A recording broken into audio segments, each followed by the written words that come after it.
Alors la laïcité est d'abord un principe de liberté, d'abord par la liberté de conscience, la liberté de croire, de ne pas croire et de changer de religion, et par la liberté essentielle de pratiquer son culte. Il faut avoir en mémoire que jusqu'à la Révolution française, par exemple, le catholicisme, les lois catholiques étaient le fondement de la base juridique.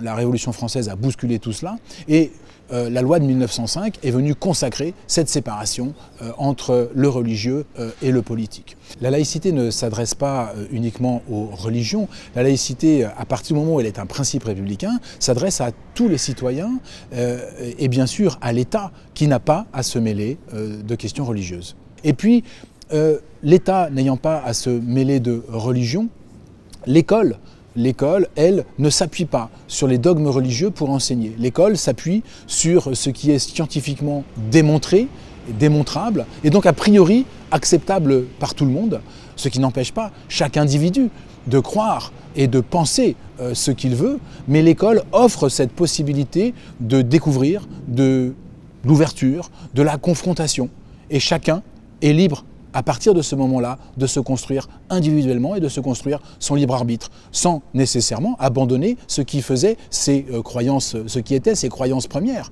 mais en connaissance de cause, en découvrant ce que lui offre l'école. Il est important, je pense, de défendre ce principe de laïcité parce que c'est un principe d'apaisement. C'est un principe qui fait qu'on existe en tant qu'individu à part entière et non pas en tant qu'individu appartenant à telle ou telle communauté religieuse ou d'esprit. C'est en tant qu'individu que nous existons. Et c'est ce que nous permet la laïcité en regroupant dans des classes des élèves qui sont d'origine, de culture ou de religion différentes ou non pas de religion. Et c'est cette laïcité qui permet d'installer cette paix sociale dont nous avons absolument besoin.